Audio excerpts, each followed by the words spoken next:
Selamat datang di X Undercover. Channel ini merupakan perbincangan antara Dr. Jaya dan Pak Franky yang bertujuan untuk edukasi serta menceritakan pengalaman Dr. Jaya sebagai ahli forensik dan patologi. Sekedar informasi terkait jadwal tayang X Undercover yang akan tayang setiap hari Senin, Rabu, dan Jumat.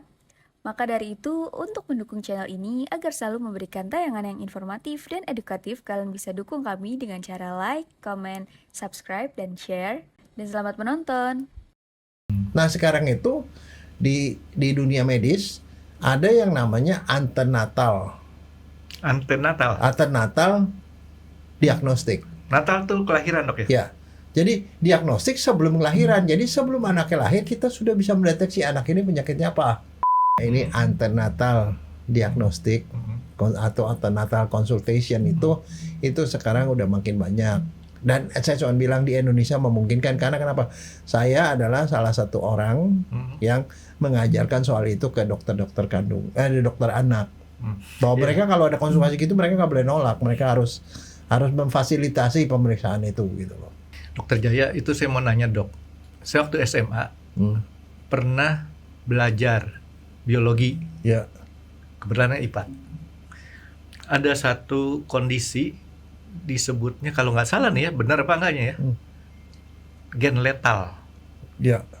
Gen letal, dok. Jadi kondisi di mana darah orang tuanya tuh nggak cocok. Ya. Sehingga susah untuk menghasilkan bayi, terutama bayi perempuan. Benar, dok, itu, dok? Atau yang perlu dibenerin yang mananya? Ya, yang itu sih ada, teman, lebih jarang. Gen letal itu artinya kalau dia kecampur DNA bapak dan ibu gitu, hasilnya adalah anaknya tuh meninggal.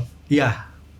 Itu anaknya meninggal. Jadi artinya akhirnya nanti dia bisa aborsi atau anaknya mati di dalam kandungan sebelum sampai cukup bulan dia udah meninggal. Ataupun sudah lahir juga nggak kuat kali, dok ya? Iya.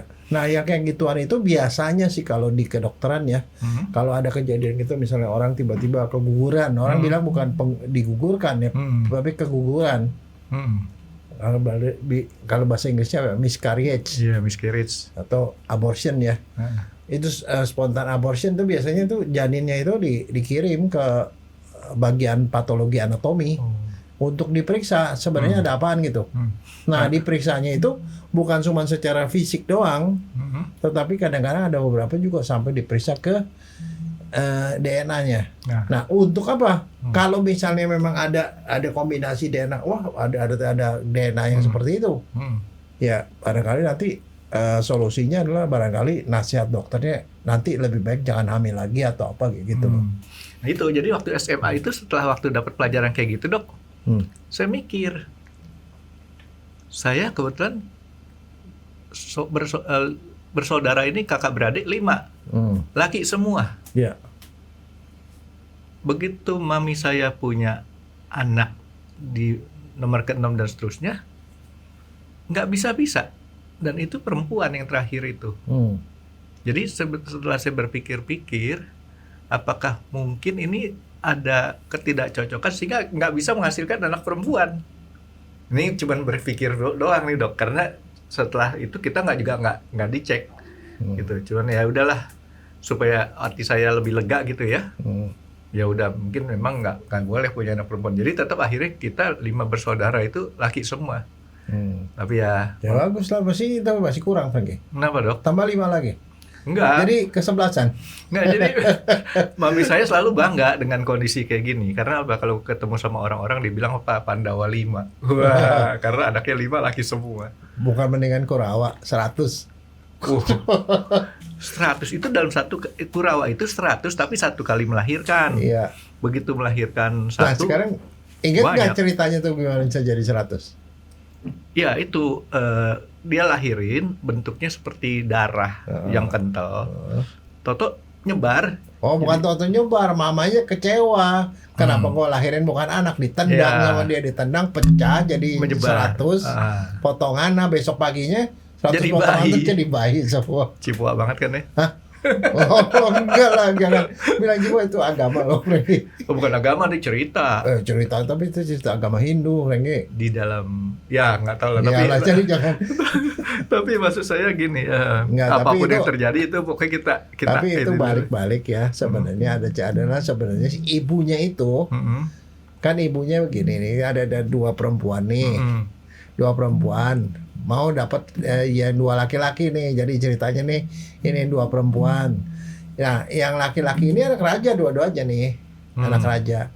Yang satu buta, yang paling tua Destarata Destarata, namanya. Terus satunya Pandawa, Pandu. Pandu Nah, yang punya hak jadi iya. raja tuh, Dok. Nih Pandu itu mukanya pucat, kalau yang ini buta. Mm-mm. Nah, dua perempuan ini dua-duanya saling berdoa. Ya mudah-mudahan gue dapat sama yang si Pandu lah, paling gue yang normal. Tapi yang bakal jadi raja tuh si Destarata itu. Mm. Begitu dia itu kan disuruh milih kan kakak yang paling besar Destarata. Dia endus-endus gitu, Baunya. kepilih sama yang satu. Wah, langsung dikecewa. Mm-mm. Dia bilang biarin gue punya suami buta, yang penting anak gue jadi raja. Tapi gue mau supaya gue punya anak banyak gitu. Nah, pada waktu itu sebenarnya supaya dia menutupi kekecewaannya, dia tutup matanya. Mm. Nggak, dan ya itulah akhirnya jadi anaknya banyak. Tapi yang Si lucu- Pandu anaknya 5. Yang lucu, Dokter Dia tahu kan cerita kenapa dia bisa milih wanita itu? Kenapa? Saat itu dia kemasukan dewa. Dia cium-cium dewa apa lah ya. Dia cium-cium. Nah, ini Wangi. bau ikan. Kalau nggak bau salah ikan. bau ikan. Jadi dia ngerasa ini yang dia suka kan. Oh. Nah, itu sama juga kita, Dok. Kita punya BB, bau badan nih, artinya bukan di luar daripada cerita itu. Sama cowoknya disuruh, kamu BB, bau badan, beli deodoran dong. Ya udah, saya beli deodoran. Nah, tapi kamu salah. Tapi Istilahnya- deodorannya apa? Hah? Deodoran bau tuna. Tapi kamu salah. Itu bukan bau badan, Frankie. Apa? Sorry, lain.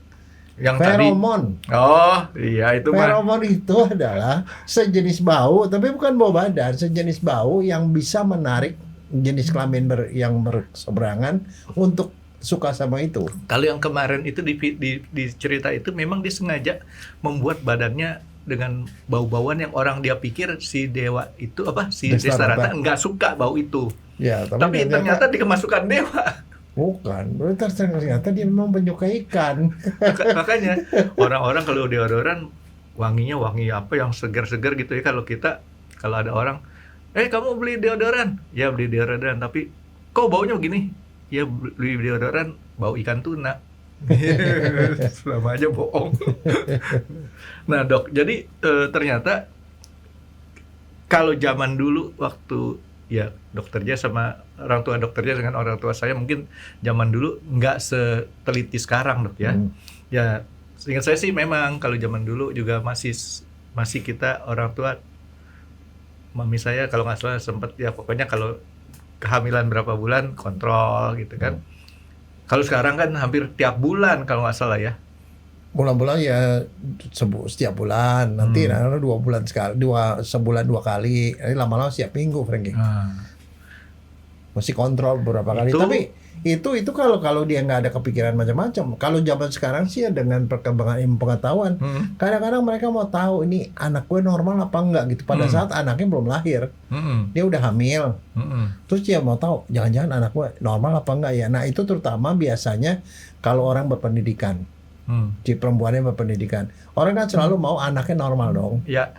Nah, tapi misalnya ada sesuatu yang mengganggu pikiran dia. Misalnya di keluarga dia, si perempuan itu ada yang punya penyakit tertentu. Atau di keluarga suaminya ada yang punya penyakit tertentu. Dia takut penyakit itu nurun ke anak gitu loh. Atau, Dok, ada satu lagi, Dok. Bukan soal punya penyakit tertentu. Pekerjaan bapaknya apa? Apa hubungannya? Ini ada cerita beneran nih, Dok. Ada kawan saya nggak sebutin pekerjaannya apa. Gue tuh waktu bini gue hamil, gue dakdikduk. Anak gue bakal normal nggak ya? Kenapa? Ya kerjaan gue kan begini. Nanti jangan-jangan banyak orang nyumpain gue.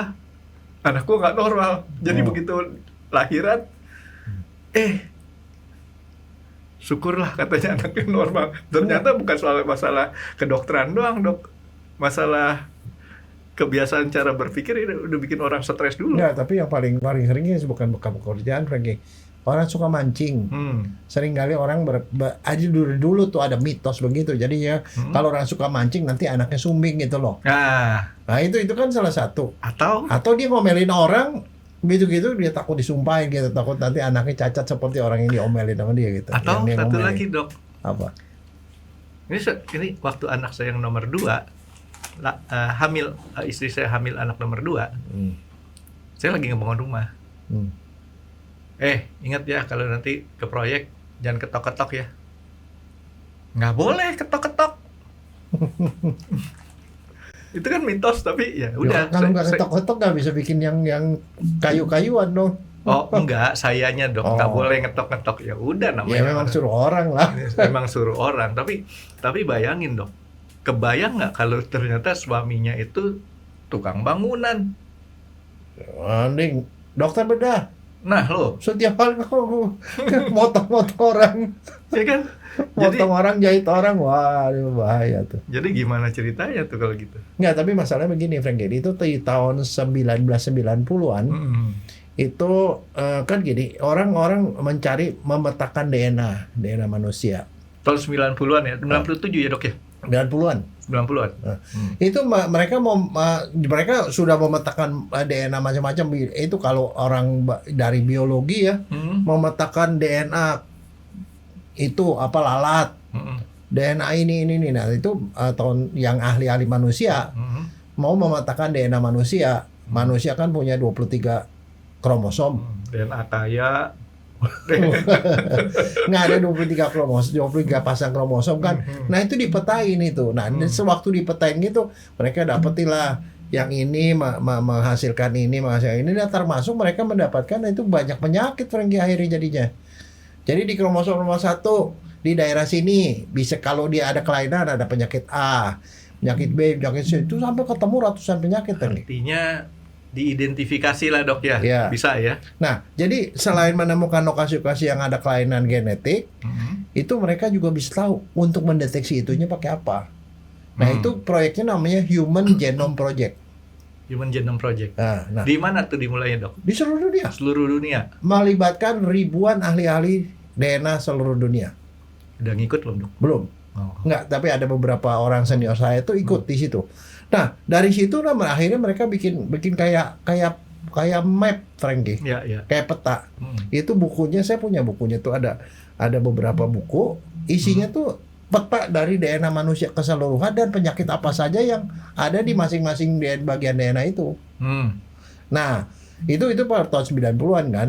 Nah, udah gitu, jadi sekarang pada saat orang itu sedang hamil, walaupun anaknya masih bentuknya mungkin baru beberapa senti, si dokter sudah tahu dia punya penyakit apaan.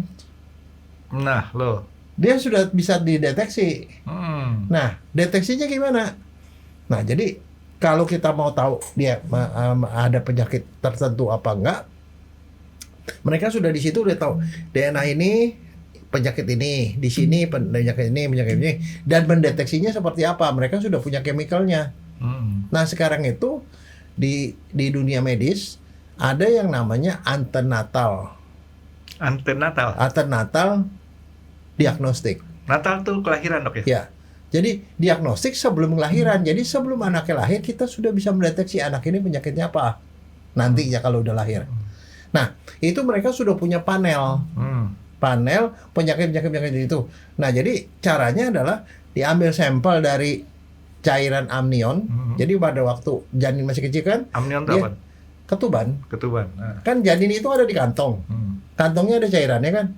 Nah, cairan ketuban itu diambil sama dokter dengan USG, ditusuk kantong ketubannya itu, diambil cairannya, nah itu diperiksa. Nggak bocor tuh Dok? Walah, kecil. Nah, diperiksa DNA-nya. Nah, dia punya panel tuh, nanti keluar misalnya di DNA ini. Oh, ternyata dia menderita penyakit, kemungkinan membawa penyakit ini dan ini. Membawa ya, belum tentu sakit nih. Membawa. Nah, jadi seperti itu. Dan dia bisa deteksi sampai ratusan penyakit, Frankie. Penyakit keturunan genetik. Dibandingin sama list yang tadi itu ya Dok? Iya. Kalau positif ya keluar, gitu. Nah, sekarang itu mungkin sudah bisa nggak? Bisa. Jadi artinya kalau misalnya sekarang nih ya, itu terutama biasanya sekarang pertanyaannya siapa yang mau periksa begituan? Biasanya adalah orang-orang yang biasanya agak berpendidikan, punya cukup uang, ya pemeriksaan DNA cukup mahal kan, punya cukup uang dan bisa connect dengan dokter anak, dokter kandungan. Dokter kandungan dia datang ke situ. Ini mau periksa antenatal nih atau ke dokter anak juga bisa. Tapi kebanyakan sih dokter kandungan ya. Mau periksa nih kemungkinan begini-begini. Karena kenapa? Oh saya curiga, jangan-jangan anak saya bakal menderita penyakit begini-begini karena keluarga saya ada yang begini atau keluarga suami seperti ini gitu. Jadi mereka nggak mau nanti terbebani punya anak yang punya penyakit keturunan gitu loh. Dr. Jaya ngomong jangan jadi inget kemarin, Dok. Jangan. Jangan usah diceritain. Jangan itu artinya Kuah. Sayur berkuah. bukan. Apaan? Jangan itu acar, Frank. Acar. Ini jangan, ini jangan. Soalnya di mobil kenceng banget sih suaranya tuh.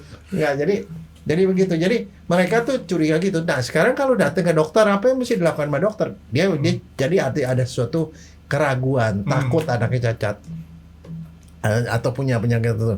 Dia konsultasi dulu sama dokter. Dokter harus kasih konsultasi. Karena kenapa? Pemeriksaan itu ada resikonya, Frankie. Dokter tuh harus nanya, kamu mau tahu itu apa alasannya? Nah sekarang jadi masalah kan begini, mengandai-andai nih dalam konsultasi itu, seandainya memang misalnya penyakit A, dia menderita penyakit A, kamu mau apain itu kehamilannya? Itu kan? Iya itu yang tadi saya mau tanyain. Ya itu akhirnya kehamilannya mau diapain? Kalau kemudian dia bilang, ya nggak apa-apa sih, asal saya tahu aja saya udah siap, ya nggak ada masalah. Tapi yang jadi masalah adalah kalau dia bilang, wah kalau anaknya menderita penyakit begituan sih, saya mendingan digugurin aja gitu, misalnya contoh. Nah itu. Udah situ kan udah ceritanya jadinya lain. Menggugurkan kandungan bisa boleh, bisa enggak. Agama bisa membolehkan, bisa enggak. Rata-rata sih nggak boleh, Dok. Rata-rata nggak boleh, tetapi begini, yang pasti bilang nggak boleh itu orang Katolik. Katolik itu tidak boleh digugurkan apapun kondisinya. Jadi biarkan ya Tuhan lah yang ngasih dia hidup apa enggak. Tapi kalau misalnya yang setahu saya agama Islam itu masih membolehkan dalam tanda petik ya, membolehkan asal ada unsur daruratnya dan ada waktunya. Sebelum usia sekian 4 bulan masih bisa digugurkan gitu loh. Sebelum roh ditiup. Ya. 40 hari. 4 bulan apa 40 hari? 40 hari. 40 hari. Nah jadi sebelum itu, tapi prinsipnya kalau darurat tuh masih boleh. Tapi itu dengan sekali ngambil gitu bisa ketahuan juga kan? Ini orang tuanya siapa? DNA itu. Oh bisa. Jadi nggak usah 2 kali disedot. Bisa. Tetapi masalahnya gini, begini, kalau akhirnya hasil pemeriksaan itu positif atau negatif, itu kalau misalnya contoh hasilnya ternyata positif, dia tetap bilang kalau positif saya sih nggak mau digugurkan lah, buat apa diperiksa, nggak usah diperiksa, ngapain? Karena pemeriksaan itu mengambil sampel dari janin itu bukan tanpa risiko. Pertama, ya kalau misalnya dia konsultasi bilang, oke, kalau kayak gini tindakannya, soalnya dia harus terus siap kalau positif apa yang mau dilakukan, kalau negatif apa yang mau dilakukan gitu loh. Nah, Dok. Jadi jangan sampai bilang, saya cuma mau tahu doang, nggak bisa. Sebab nanti ada keputusan itu. Iya. Tapi kan gini, Dok. Kita pengen tahu kan nggak ada salahnya nih, Dok. Nggak salah. Ya kan? Tapi dia mungkin nggak mikir kalau hasilnya positif lo mau ngapain gitu. Nah, yang saya berpikir kan gini, Dok. Ayam aja bertelur, zaman dulu telur ayam negeri putih. Putih kan, Dok? Iya. Sekarang cangkangnya tuh dibikin sampai kayak ayam kampung, coklat. Iya. Malah merahnya juga bisa dibikin lebih merah. Gara-gara dikasih makanan tertentu. Ini saya bandingin ke ayam lagi, tapi nggak apa-apa ya. Nah, jadi cara saya berpikir adalah kalau kita udah tahu nih penyakitnya ini nih, bisa nggak sih dengan suatu treatment tertentu penyakit itu kemudian tidak timbul? So far today belum sampai ke sana. Nggak bisa ya? Belum bisa ya? Belum bisa. Jadi tapi begini, mereka harus digiring. Pandangan kamu soal beginian tuh apa sih? Kalau seandainya dia positif, apa yang kamu lakukan? Kalau negatif apa? Daripada kamu membebani kan dia mesti keluar duit juga pemeriksaan. Ya nanti kalau ternyata positif negatif sama aja, Ya lo tambah stres, Hmm. mungkin misalnya udah tahu oh ini anak cacat tapi dia terusin tapi dia stres, kan nggak baik juga buat perkembangan. Iya, tapi Jadi artinya ada gunanya apa nggak? Dan banyak orang waktu konsultasi gitu dia bilang, ya kalau gitu nggak jadi deh, gua nggak jadi periksa deh. tapi ide saya bagus juga kan, Dok. Ya, Cari bagaimana solusi positifnya. ya. Supaya apa? Supaya ya nanti dokter dia bikin makalah, Dok. Itu nanti gen terapi, Frank. Gen Ah. terapi atau tapi itu nanti masih jauh. Iya, Tapi pokoknya sekarang artinya stopan berikutnya tuh, Dok. sebelum jadi anaknya lahir pun kita udah bisa meriksa. Hmm. Dan sekarang jangan caranya seperti itu apa? Periksa ke konsultasi ke dokter anak atau ke dokter kandungan. Hmm. Nanti dokter kandungan biasanya ngirim ke dokter anak. Nah, mereka diambillah sampel. Yang ngambil sampel itu adalah dokter kandungan yang khusus bisa ngambil cairan amnion. Siapa? Yang bisa ngambil cairan amnion itu adalah dokter spesialis obstetri ginekologi konsultan feto maternal namanya. Kepanjangan, Dok. Nggak. Otak saya nggak nyampe. SPOG. Gampang SPOG kan kandungan kan. Yang konsultan artinya udah SP1, SP2 feto maternal. Memang tuh setiap hari kerjanya ngambilin begituan. Ah. Jadi ada beberapa barang yang bisa diambil ya. Biasanya mereka mengambil 12 minggu pertama. Artinya di bawah 3 bulan. Iya. Itu cairan amnion, cairan ketuban. Pakai USG, ditusuk diambil cairannya. Nah, itu cairan itulah yang diperiksa DNA-nya. Tapi kalau dia cairan ketubannya masih sedikit atau dia masih belum terlalu ini, bisa juga diambil ari-arinya kan nempel tuh. Iya. Nah, ari-arinya diambil sedikit jaringannya. Itu bisa. Tapi itu jarang, biasanya itu dari cairan amnion. Nah, saya berpikir lain lagi nih, Dok. Ini Bapak, nih Ibu, punya gen. Ya kan, kromosom tuh yang 23 pasang. Kita bikin simulasi, kalau ini diadu sama ini gennya. Iya, memang. Nanti ujungnya seperti itu. Oh gitu. Tapi sebenarnya kalau yang diagnostik itu kan mereka tidak mau peduli nih bapaknya apa, ibunya apa. Tapi anak hasil kombinasinya ini ada penyakit nggak? Iya, maksud saya tadinya kalau saya udah tahu bapak ibunya digabungin itu nggak akan ada masalah, aman lah udah gitu kan. Nah, itu biasanya begini, seandainya misalnya contoh, ada orang melahirkan, hamil, melahirkan, atau sebelum melahirkan anaknya meninggal, keguguran. Keguguran lagi, masih akhirnya kan dokter nanya, ini kegugurannya kenapa? Ya. Nah, diperiksalah DNA-nya anak itu. Kalau DNA anak itu ada penyakitnya, kan jadi pertanyaan berikutnya, penyakitnya itu turun dari bapak apa ibu? Nah, bapaknya diperiksa, ibunya diperiksa. Jadi kebalikan sama yang tadi ya. Nah, jadi diperiksa, oh ada kombinasi, berarti bapaknya ini, ibunya ini. Nah, kalau dikombinasikan berapa persen kemungkinan anak berikutnya itu akan kena lagi, gitu loh. Sebab ada beberapa penyakit yang separuh anaknya akan kena penyakit itu. Tapi ada juga yang cuma 1/4. Ada yang anaknya cuma jadi carrier doang. Ya, nggak timbul, tapi timbulnya mungkin di cucunya nanti. Nah, itu sekarang udah bisa diperiksa. Pemeriksaan itu diambil cairan itu, diperiksa DNA-nya, nanti keluarlah penyakitnya apa-apa aja gitu loh. Nah, tapi setelah selesai ketemu penyakitnya, nah itu ya jadi masalah. Itu What next? bikin persoalan baru lagi tuh, Dok. Iya, that's why. Karena pertanyaan itu akan menimbulkan persoalan baru, itu yang harus disimulasi sebelum dia periksa. Sebelum memutuskan periksa. Sebab kalau dia periksa, ya tapi ya kalau positif negatif ya nggak ngapa-ngapain sih, cuma mau tahu doang. Ya percuma. Tapi kalau seandainya misalnya memang betul positif, nah sekarang pertanyaannya Franky, dan dia itu bilang, wah kalau dia positif mah kita nggak mau punya anak itu karena ngerepotin. Wah, diomelin sama pastor. Loh, nggak, ini kalau bukan Katolik lah. Dia tidak mau. Jadi dia bilang kalau begitu mendingan dibuang aja. Oke, kalau dibuang aja, nah itu dikembalikan lagi ke dianya. Tolong konsultasi dulu deh sama ahli agamanya deh. Kalau kondisinya kayak gitu, boleh nggak gitu loh. Nah, kalau sudah dia bilang agamanya bilang boleh, adatnya bilang boleh, nah pertanyaan yang berikutnya adalah ke dokter mana? Maksudnya ke dokter mana? Ya untuk menggugurkan. Boleh nggak dokter yang menggugurkan? Seandainya nih contoh deh, kamu dokter kandungan, dia hamil nih, ketahuan nih menderita penyakit A. Dan keluarganya sudah memutuskan dari awal kalau positif gue nggak mau. Kalau dia datang ke saya mah, udah Bu, terusin aja Bu. Kan itu kan cuma baru perkiraan, belum tentu nanti hasil enggak, begitu. itu pasti. Sorry, itu bukan perkiraan. Enggak, kan saya bohongin dia, Dok. Oh, nggak boleh. itu di dalam konsultasi awal tuh kalau bilang kalau iya, kalau enggak ya enggak gitu loh. Nggak boleh tuh ya? Enggak. Bikin menghibur kayak gitu, nggak boleh ya? Nah, ini si dokter kandungan ini misalnya agamanya Katolik, dia nggak boleh melakukan aborsi, apapun alasannya. Nah, dia kirim ke dokter lain, temennya lah kamu. Ya, pokoknya Kirim. seorang dokter yang melakukan aborsi. Bisa melakukan. Ya, iya bisa. Bisa melakukan aborsi. Pertanyaannya kamu lakukan, kamu bisa dihukum nggak di Indonesia? Sama ini loh, sama negara. Baca undang-undangnya, Dok. Enggak, nanya aja kira-kira kamu. Kan dia ada apa? Kalau dia nggak mau melakukan itu sih urusan dia kan. Tapi dia mengerujuk ke kamu, dia salah nggak? Kalau menurut pemikiran saya, Dok, salah. Dia salah ngerujuk ke Ya, kamu. karena apa? Loh. Karena kalau nggak salah nih, Dok, yang boleh diaborsi itu kalau bisa membahayakan si ibunya. Ya, itu kamu tahu. Tapi pengetahuan kamu cuma sepotong. Ya kan itu baru satu, Dok. Yang lainnya dokter Jaya yang jelasin, jangan saya semua, Dok. Nah, sekarang pertanyaannya satu dulu nih. Dia ngirim pasien ke kamu tuh dia salah apa enggak secara hukum? Dia nih.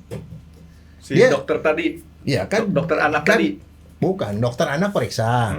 Hasilnya positif. Kan dibalikin kan, dia bilang, kalau gitu kok mau aborsi aja deh. Balikan ke dokter kandungannya kan yang meriksa antenatal. Dia bilang, waduh kalau saya mah nggak kerjain yang begituan. Tapi ada teman saya tuh, dokter Franky tuh yang ngerjain begituan. Kirim surat, yang terhormat dokter Franky. Ini saya kembalikan, saya rujuk pasien ini untuk ditangani lebih lanjut. Dia mau melakukan aborsi atas indikasi ini, karena penyakit ini. Kamu terima. Masalahnya pertanyaannya ini satu, dia salah nggak ngirim ke kamu? Si dokter tadi. Secara hukum, ngomongnya salah apa nggak dulu? Salah, Dok. Hah? Salah. Kenapa salah? Ya kan belum ketahuan ngebahayain apa enggaknya. Udah pasti ngebahayain. Udah pasti. Jangan bilang nggak. Ini kasusnya udah telak nih ya. Makanya that's why itu selalu kalau orang mau periksa, orang boleh aja mau periksa boleh, tapi harus konsultasi dulu kalau positif mau ngapain, mau negatif mau ngapain. Jadi udah jelas. Diagnosis ini DNA pasti. Pasti ada penyakit itu gitu. Kalau dan enggak itu kalau diterusin pasti begitu. Nah sekarang masalahnya yang ini dia kagak mau karena dia yang periksa hamil kan, mestinya dia yang melahirkan. Tapi si orang tuanya bilang, gua kagak mau, gua pengen buang. Yang ini nggak mau. Nah, karena nggak mau dia tahu kan dia punya teman banyak kan.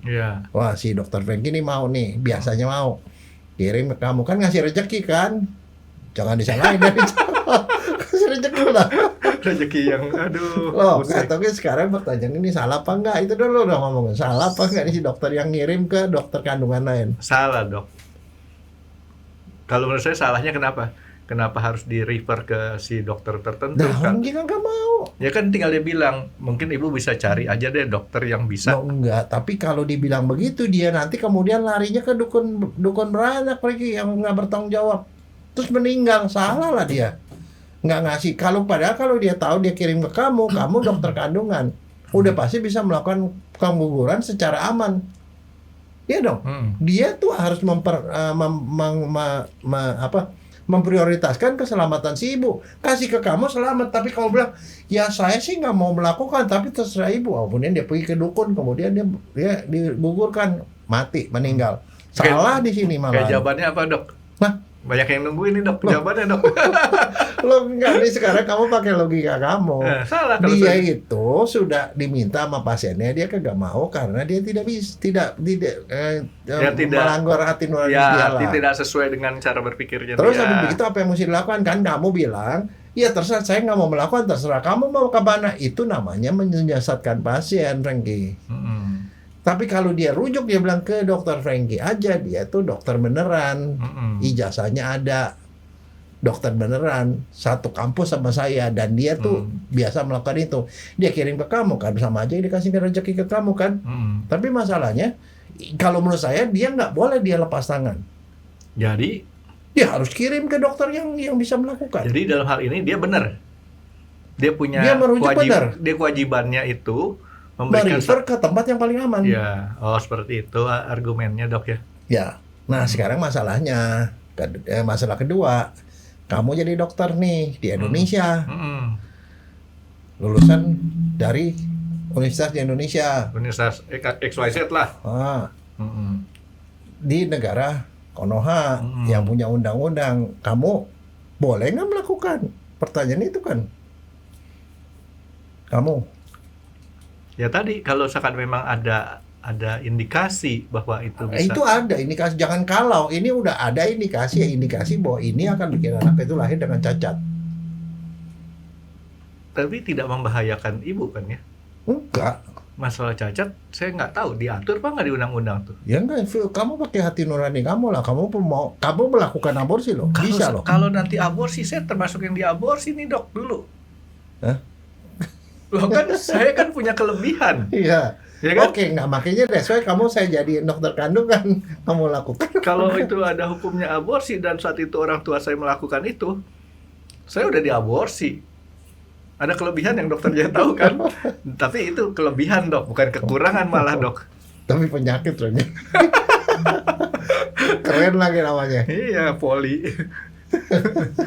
Oke, nah jadi ya kalau menurut saya sih ya. Enggak, kamu sekarang kamu pakai hati nurani deh. Kamu bukan orang hukum deh, nggak ngerti deh. Kamu lakukan apa enggak? Dia ngirim ke kamu dengan harapan dia memberikan solusi ke si perempuan ini, ke pasangan ini. Kan solusi yang terbaik. Kalau di sini mah pasti aman karena kamu kerja di rumah sakit besar yang aman.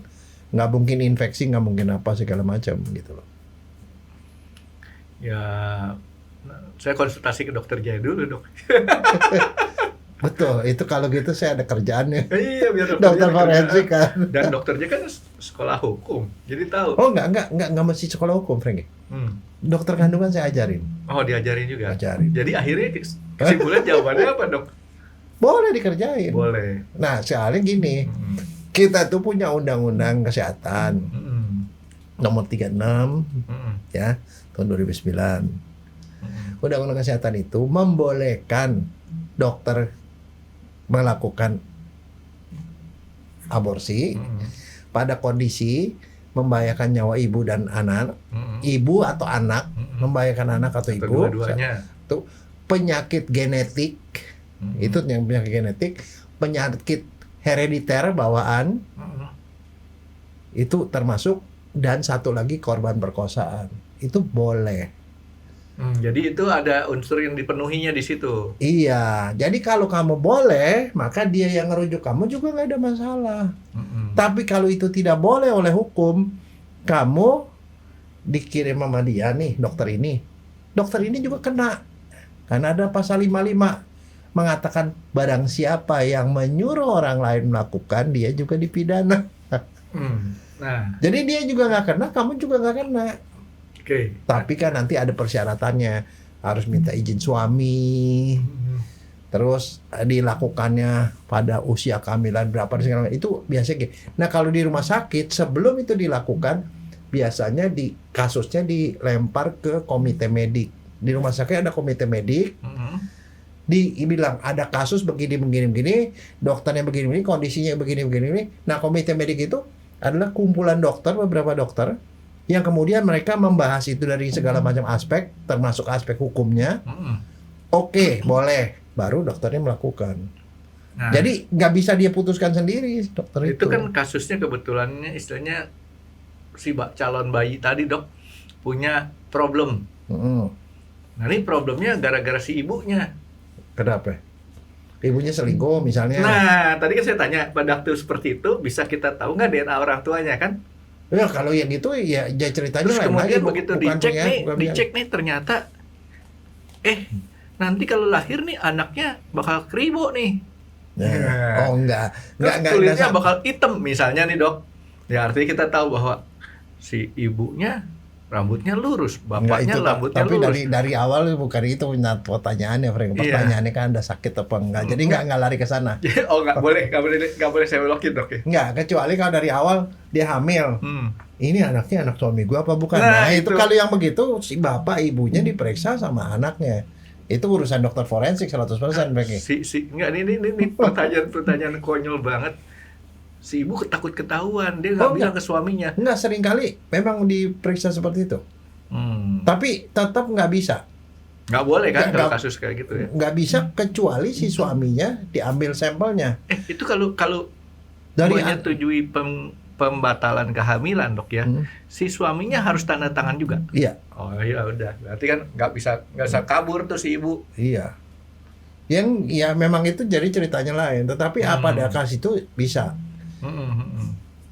Jadi begitu. Nah itu adalah ya mungkin sih ya yang kita omongin ini adalah kelainan di maksudnya kejadian di kota besar barangkali. Karena kemarin belum lama nih saya punya temen anaknya lahir nggak perkembangannya gak normal, jadi masuk di ICU NICU ya, neonatal ICU, terus di dalam ventilator dan segala macam, akhirnya kemudian meninggal. Ya karena meninggal gitu kan si dokternya bingung, ini meninggal kenapa? Padahal waktu di kehamilan nggak ada apa-apa, normal, kelihatan nggak normal. Akhirnya diambil sampel dari bayinya yang meninggal tadi, ibunya diperiksa, bapaknya diperiksa, oh ternyata ketemulah penyakit yang menyebabkan dia meninggal itu, penyakit genetik. Dan itu ya sekarang itu begitu. Nah akhirnya next habis begitu si dokternya harus bikin konsultasi lah sama si anak, karena DNA-nya dari bapak dan ibunya sudah ketahuan. Dokternya bikin ini simulasi. In case nanti kamu mau punya anak yang kedua, begini-gini, ini kemungkinan anak yang berikutnya itu kena penyakit itu berapa persen. Nah setelah, misalnya kemungkinannya 25%, nah sekarang kalian lah yang memutuskan masih mau punya anak apa enggak. Ada yang 50% kemungkinannya, ada yang 25%, ada yang kemungkinannya anaknya cuma jadi karier doang. Tapi di Indonesia ini kan kebanyakan kan orang tidak melakukan yang tadi pengecekan tadi, Dok ya. Dia sekarang udah mulai banyak. Udah mulai banyak. Karena seringkali kan kita hamil kemudian tidak bisa punya dianggapnya keguguran atau dianggapnya satu hal yang masih biasa. Iya, tapi kalau sekarang kalau anak keguguran itu hampir pasti diperiksa, paling sedikit periksa di patologi anatomi secara mikroskopik, dilihat ada apaan gitu loh kenapa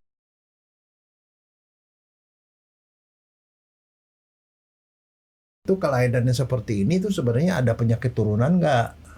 Mereka nanya supaya apa? Bukan supaya untuk urusan si bayi yang udah meninggal ini, bukan. Untuk tahu nanti the next kalau dia mau punya anak kedua, ketiga dan berikutnya kemungkinan terulang nggak gitu loh. Jadi untuk ke depan. Iya. Ya ini satu hal yang menurut saya menarik, Dok. Karena cuman kayak tadi, Dok, pada saat dikasih satu kesimpulan terhadap hasil nih, Dok, udah siap nggak tuh? Nah itulah yang harus dari awal sebelum diperiksa harus sudah diomongin. Jadi nggak bisa tiba-tiba kayak orang mau beli bapau. Saya mau beli bapau, bapau kacang, bapau ini nggak bisa begitu. Saya konsultasi dulu. Kamu kenapa kamu mau periksa? Apa alasannya? Kalau nggak ada alasan kata dokter, kalau menurut saya sih nggak usah periksa. Ngapain kamu? Yang nyari yang enggak gitu loh. Karena bukan berarti yang namanya ngambil sampel dari cairan amnion, cairan ketuban itu tidak ada resikonya. Ada resikonya. Biar gimana kan ada jarum yang ditusuk ke dalam. Salah tusuk kena kepala, Dok. Nggak mungkin. Kan pakai USG. Waktu diambil ada kemungkinan kuman masuk, bisa infeksi, bisa juga ketusuk, keguguran, bisa perdarahan. Jadi ada resiko. Supaya resikonya seminim mungkin harus dilakukan oleh dokter yang SP2, yang jadi SPOG, feto maternal. Itu adalah dokter yang sangat khusus yang memang kerjaannya begituan, gitu loh. Jadi setelah selesai sekolah kandungan 3-4 tahun, dia sekolah lagi antara 2-3 tahun lagi untuk ngambil feto maternal. Itu gara-gara begituan bisa cerai tuh, Dok. Hah? Loh, bukan. Justru kalau mau tahu, jangan ngomong cerai, Frankie. Justru orang yang lebih modern lagi, orang sekarang begini. Dia punya pacar. Dari pacarnya misalnya calon suaminya ini ada yang penyakit tertentu. Sebelum kawin dia periksa. Nah, itu lebih benar, mendingan gitu, Dok. Lah, Ya kamu kan gitu, tapi kalau dokter kan terima doang. Dia udah hamil baru nanya ini pertanyaan gitu kan, makanya disebut antenatal. Kalau yang kamu bilang tadi prenatal consultation namanya. Oh, Bukan premarital. Premarital consultation. Sebelum kawin dia bilang, "Nih saya sama calon suami saya ini mau kawin. Kira-kira kami ini akan punya kendala apa sih ke depan? Ada penyakit turunan nggak yang bisa turun nanti ke anak?" Mereka periksa. Nah kalau periksa ternyata ada, ya sekarang terserah mutusin mau kawin apa enggak gitu. Itu satu hal. Tapi yang ini kan enggak, dia udah kawin, udah hamil lagi, udah ada janin, maka resiko jadi lebih berat kan. Yang premarital itu kayak di cerita novel Cintaku di Kampus Biru, Dok. Oh, Baca iya. nggak? Ya soalnya itunya calon istrinya kan lebih tua, gurunya kan, dosennya bukan. Bukan. Di Cintaku di Kampus Biru itu Margate kalau nggak salah pengarangnya ya. Dia suka sama cewek ini, tapi si cewek ini akhirnya nolak. Kenapa? Dia tahu dia diabetes, yang ini diabetes. Kesimpulannya kalau gue kawin sama dia, katanya nanti anaknya bakal diabetes. Padahal Pusing amat ya, Dok ya. iya, Diabetes mah bisa di Tapi kalau nggak salah ini kan murid sama guru kan, kalau nggak salah yang satu kan dosennya kan, Raisita kan. Oh, itu mah filmnya. Saya kan novelnya, Dok. Novelnya, Dok. Lo kan dari novel ke situ. Enggak, tapi maksudnya saya, jadi ada dua kondisi. Jadi orang sekarang itu ada yang belum kawin, dia konsultasi namanya premarital. Betul nggak, menurut saya itu lebih enak gitu ya. Ya, itu kalau itu cintanya belum terlalu mendalam. Tapi Bang. namanya Lain. orang nih, Dok ya, udah tahu dia bakal ini diabetes, tetap aja ya udahlah, karena gue udah suka sama lo, kawin juga. Harapannya apa? Harapannya nanti anaknya nggak begitu ya. Dan tadi saya bilang kan bisa gara-gara itu bisa cerai, Dok. Kenapa? Pada saat sudah ketemu anak ini, waktu antenatal tadi dicek, oh anak ini bakal ada resiko begini, kemungkinan kan si calon ibunya kan dia bilang nggak apa-apa deh, gue terima resikonya. Iya. Sementara si bapaknya nggak mau kayak gitu, Ya, iya. bisa cerai tuh, Dok. Oh iya memang. Betul ya. Bisa. Dengan daripada kayak gitu, mendingan agak usah deh. Makanya itu pada waktu konsultasi kan kita bilang, kalau seandainya positif apa yang mau lakukan, negatif lah. Kalau gitu ngapain lo periksa gitu kan? Mending kamu ribut dulu Nah, sekarang deh gitu ya. Makanya ada orang yang setelah konsultasi tidak periksa, Frankie. Itu cukup banyak. Tapi kalau sudah kandung, anaknya lahir keguguran, itu mesti diperiksa. Nah, Untuk mencegah supaya jangan sampai nanti, dan mereka memutuskan sendiri. Prinsipnya ya, dokter tidak boleh memaksa gini. Misalnya udah hasilnya seperti itu, dokter bilang kalau gitu nanti kamu nggak boleh punya anak. Bukan haknya dokter, terserah dia, mereka. iya. Termasuk juga setelah diperiksa hasilnya positif, mereka bilang oke, saya terusin atau saya mau aborsi, itu terserah mereka. Dokter nggak punya hak. Itu namanya otonomi, Frankie. Hak pasien untuk menentukan nasibnya sendiri. Ya kan. Kalau dokter yang menganjurkan boleh aja, Ah, tetapi nanti keputusan ada di tangan dia. Nah tergantung dia nanti mungkin second opinion ke dokter lain atau apa, terserah. Tapi Coba. hal ini menarik loh kalau menurut saya, karena iya, sangat menarik kalau menurut saya. Kenapa istilahnya? Itu kan ada faktor-faktor yang secara medis kita bisa pertanggungjawabkan. Tapi artinya di luar medis pun masih bisa kita cari jalan keluarnya, Dok. nah Ya kan kita kan punya bos gede di atas, Dok. iya nggak, tapi begini Frankie, ada satu ini, kamu pernah dengar nggak di Indonesia ada satu daerah yang satu kampung tuh isinya orang buta semua? Ada dengar tapi lupa tuh daerah mana. Ada. Nah orang-orang yang seperti itu barangkali ya mereka bisa memperkirakan tuh anaknya akan seperti itu apa enggak. Tapi kalau mereka bisa nerima sih no problem. Tapi yang kebanyakan kalau di YouTube kebanyakan satu kampung janda semua, Dok. Iya. beneran. Lakinya berkabur Pada semua. kabur. Ya enggak lah, jangan. Ya tapi maksudnya ya, yang namanya ini ya, ini antenatal diagnostik atau antenatal consultation itu sekarang udah makin banyak. Dan saya cuma bilang di Indonesia memungkinkan karena kenapa? Saya adalah salah satu orang yang mengajarkan soal itu ke dokter-dokter kandung, dokter anak. Bahwa mereka kalau ada konsultasi gitu mereka nggak boleh nolak, mereka harus memfasilitasi pemeriksaan itu gitu loh.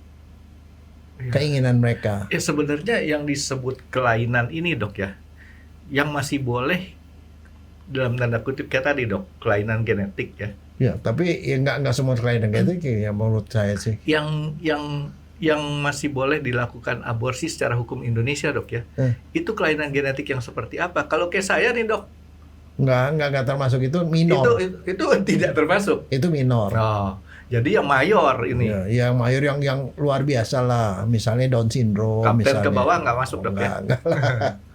Oke. Nggak, jadi nggak semua lah Frankie. Jadi artinya itu memang mereka punya kewenangan tuh. Mereka tugas dokter adalah menerangkan, ini ketemu nih penyakit ini gejalanya begini. Dia mungkin bisa hidup sampai usia sekian dan segala macam itu dikasih tahu. Contoh misalnya diketemukan seseorang anak kemudian lahir tidak punya tangan, ada kan dok? Ya. Dan itu bisa diprediksi sejak awal kan? Iya. Itu tidak boleh aborsi itu dok ya? Karena tidak membahayakan kan? Itu tergantung dokter kandungannya. Nah. Karena yang namanya undang-undang cuma bilang penyakit genetik atau penyakit herediter. Oh, oke. Yang diharapkan gitu. Nah, itu diserahkan pada mereka.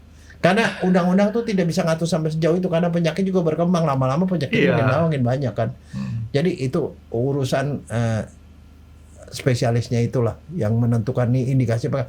That's why menentukan ini indikasi apa enggak boleh dari satu dokter. Kalau di rumah sakit ada komite medik, ada komite etik. Mereka menilai dari segi medis, dari segi etik oke. Dibilang oke, baru dokternya melakukan. Jadi pada saat kita periksa ke dokter ini, hasilnya oh ini akan begini, periksa lagi ke dokter lain dok ya? Ya, boleh. Boleh. Boleh. Sampai ketemu dokter yang bisa hasilnya aman. Itu namanya dokternya si aman, dokter aman. Spesialis apa gitu.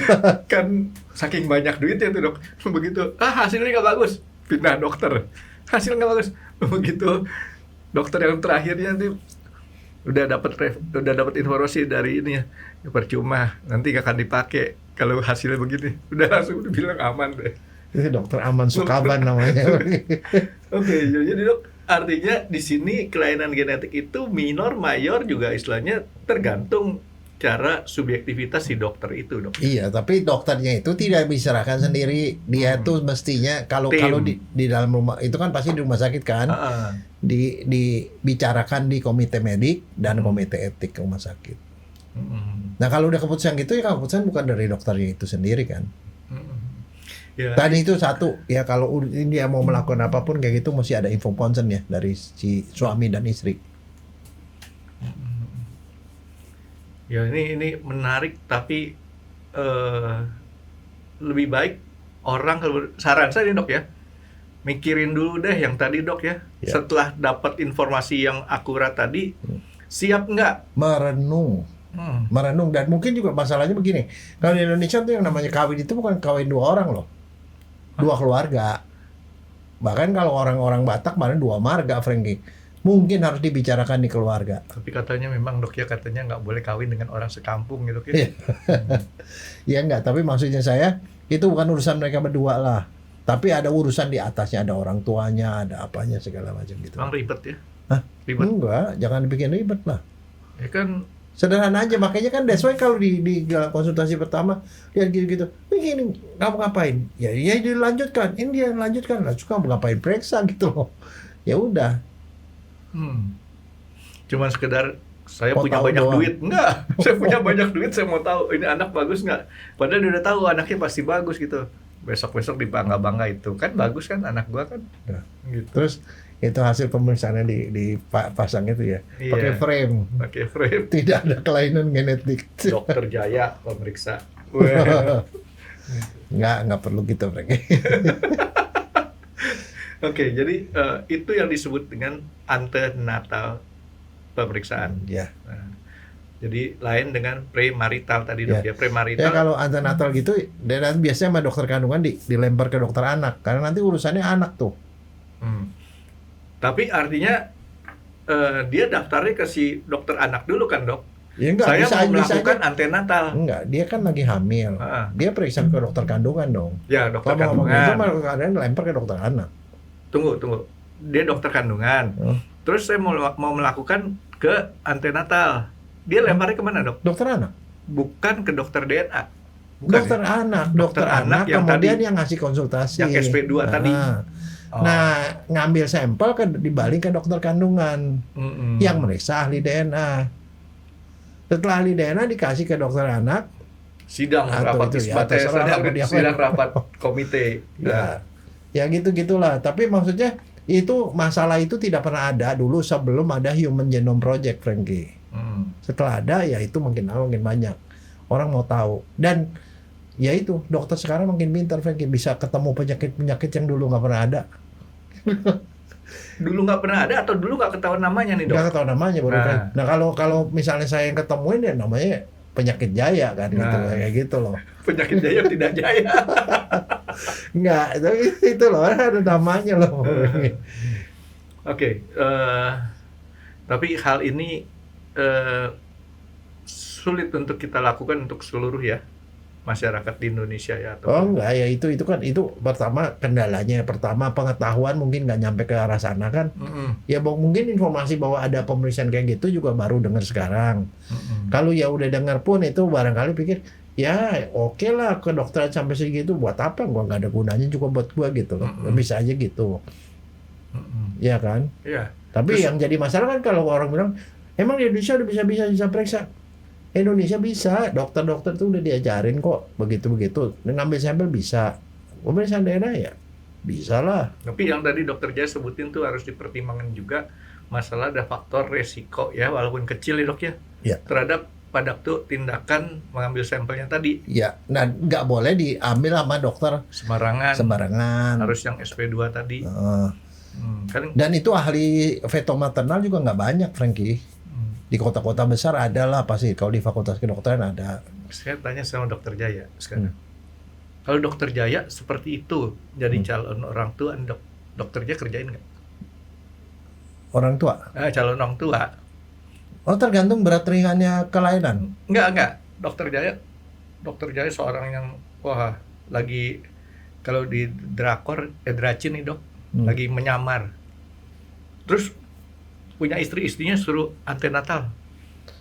Begini, sebenarnya sih kalau saya sendiri sih bilang kadang-kadang kita nggak bisa memutuskan hal seperti itu karena kenapa?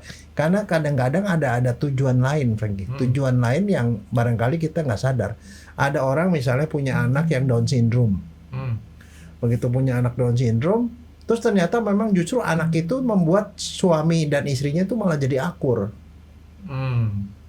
Anak tunanetra, cacat, tunarungu, Helen Keller malah jadi terkenal. Iya, artinya kadang-kadang ada blessing in disguise dalam anak-anak seperti itu. Tergantung kesiapan si calon orang tuanya kan, dok. Itu betul. Helen Keller kayak begitu mau ngapain? Kamu bilang orang buta, tuli lagi. Ya, tapi ternyata dia bisa bermanfaat dan namanya dikenal sampai sekarang. Itu dia. Ya kan itu kan ada blessing in disguise kan. Saya selalu bilang itu tergantung kita minta sama bos gede di atas. Iya. Gak cuman kadang-kadang kan ada manusia kan kadang-kadang yang merasa dia Gengsi. merasa punya power. Gua nggak mau gini kayak gitu loh. Ya tapi kan sebenarnya kalau mau pencegahan ya yang saya bilang itu ya premarital lebih bijaksana lah dok ya. Ya.